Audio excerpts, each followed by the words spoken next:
बढ़ते हैं अगली खबर की ओर। पश्चिम बंगाल की सीएम और टीएमसी सुप्रीमो ममता बनर्जी ने शुक्रवार को बंगाल में 8 चरणों में चुनाव के ऐलान पर सवाल उठाए हैं। उनके मुताबिक अन्य राज्यों में एक ही दिन में मतदान कराए जाएंगे। ममता ने कहा कि क्या बंगाल चुनाव की तारीखों का घोषणा केंद्रीय नेताओं के सुझाव के अनुसार की गई है।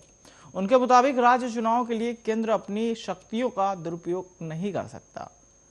अगर वे ऐसा करते हैं तो यह एक बड़ी गड़बड़ी होगी। हम आम लोग हैं, हम अपनी लड़ाई लड़ेंगे। चुनाव आयोग धन के दुरुपयोग को रोके। भाजपा ने सभी जिलों की एजेंसियों के माध्यम से पैसा भेजा है।